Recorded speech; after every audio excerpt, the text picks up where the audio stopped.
right from his childhood, Shiva has so fired him up. And just some 25 kilometers away there's a famous Shiva temple. And he feels Shiva is calling him. But his life is not his own, he cannot make the trip. Any number of times he presented his case to the landlord, just 1 day trip.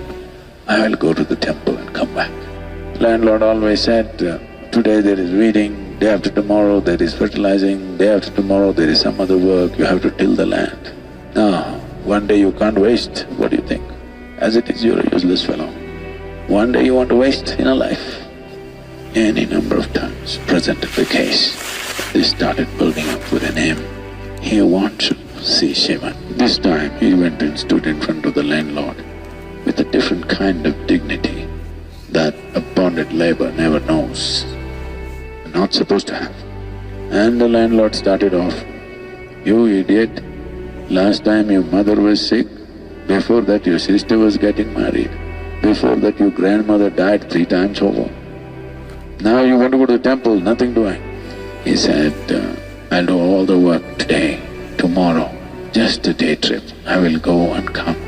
Then the landlord, in some moment, just this new dignity in the man, the new energy that was reverberating in him, in a moment the landlord gave in and said, "Okay, go and come back before evening." Then he realized what he's done. Then he said, "Before you leave, all the 40 acres you must till and go. Entire 40 acres you must plow. It's evening. Before morning you must plow and then go to the temple." He was not foolish enough even to attempt that. He just went to bed. His entire system was reverberating. He knew he will go to the temple no matter what's the consequence. A new kind of energy has been reverberating through his entire body. Morning before he woke up, there was a big commotion in the village. What is it? Entire 40 acres was plowed. And he came out and looked, he couldn't believe it. The landlord was standing with his mouth open. Landlord's wife and children started coming and falling at this man's feet, whose name we do not know. Generally he is referred to as the tiller. He couldn't believe this. Then he knew, he always thought, by appealing to Shiva, he can move the laws of nature, he can bend the laws of nature. But the laws of men are so cruel that you can never bend them. But here, the laws of men and gods and nature all bent. Suddenly people came, put silver coins in his hand. Somebody put a food hamper in his hand, somebody gave him a stick and said, "He's gone to the temple, he's a chosen one." Shiva himself has come and plowed 40 acres of land. He went to the temple with great joy in his heart. But having lived the life of an outcast, he's not forgotten that he cannot cross the threshold of the temple. He stood there. Of course they wouldn't let him into the temple. He knew they're not going to bend the rules, and all he wants to do is just see once. The big Nandi which was sitting in his way, the Nandi moved to one side. And later on people called him Nandanar, became a famous sage. Nobody ever knew his name because he's just known as a tiller. But his entire life is just this one thing. You cannot even call him a devotee, just intrigued, unwilling to let go of the intrigue. The problem with most logical minds is something intrigues you, then you give a stupid explanation to it and you kill it right there. Most minds are incapable of living with intrigue. They want a stupid answer to it today, and they'll come to a conclusion tonight before they go to bed. Oh, this is like this, that is like that. Every idiot on the planet thinks he's a scientist because they read some textbook in the school. The stupid textbook is no more relevant. Anybody, any man of science will not accept this stupid stuff anymore. There is so much here. There is so much everywhere. Unanswered. You don't have the intelligence or the means to answer these questions. Just remain with that. That is a sincere human being. One who knows that he doesn't know the answers is a sincere human being. One who finds a silly logical answer is a foolish human being. But he thinks he's smart. This is all that's needed. You just have to walk with this intrigue. If you have devotion in your heart, fantastic. If you don't have devotion in your heart, your mind bothers you. Just maintain the intrigue. That's all it takes.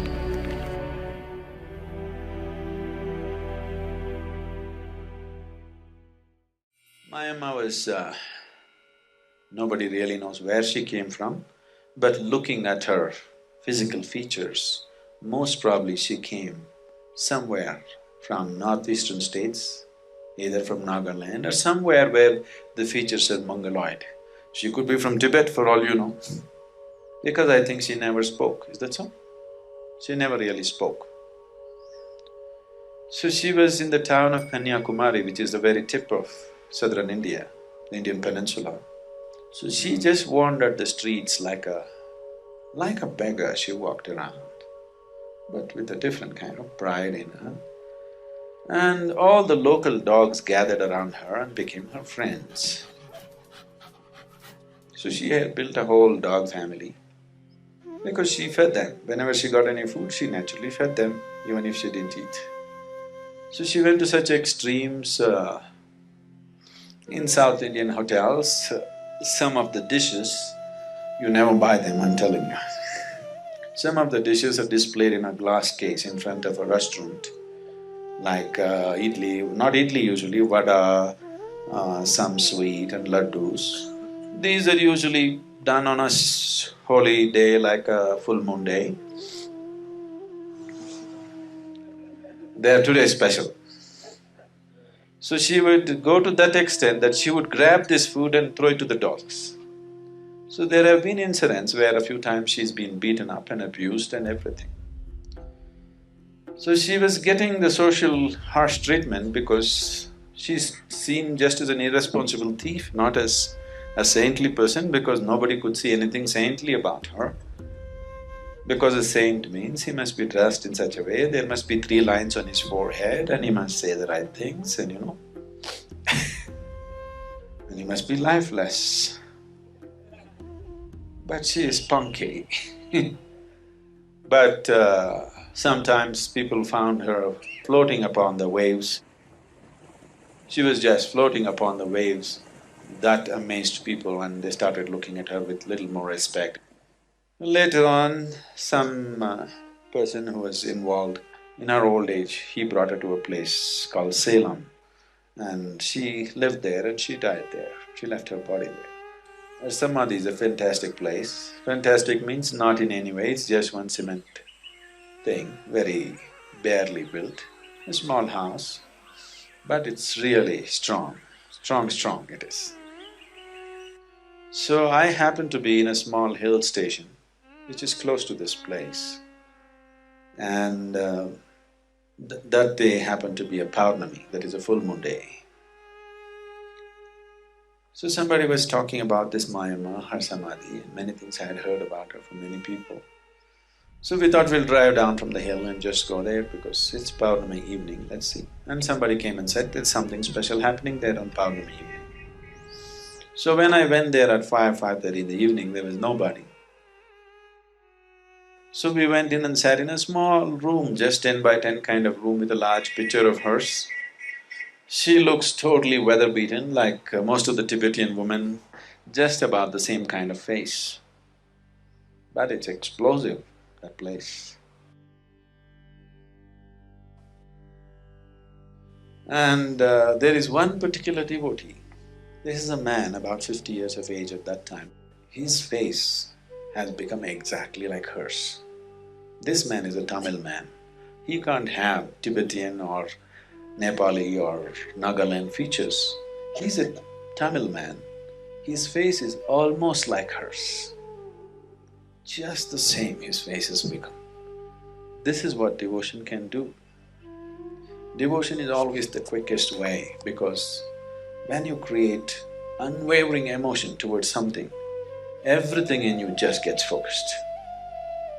Not just your emotion, your mind, it takes it off completely. Your physical body also gets oriented towards that, your energies also get oriented towards that. And this man reshaped his face just like hers. His love for her is such. And I thought, this is an incredible man. Devotion just means this, it's become a one-pointed consciousness.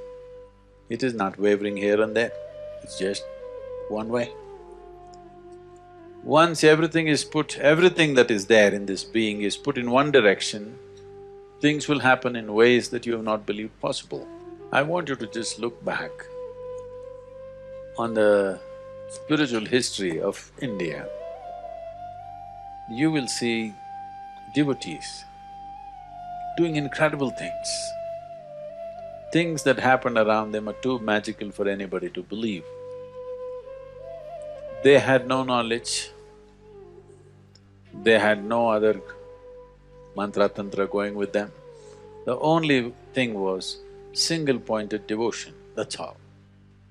Things that happened within them and around them are too magical for anybody to believe. Incredible things happened around them. And millions of people were moved simply by their presence. All they had is single-pointed devotion, that's all. Whenever I went, I go with some fruit, he gives me a can of wild honey from the place. He said, I want to die as a yogi, not as a rogi. When about 55 people were there to witness this, he just sat there and he left.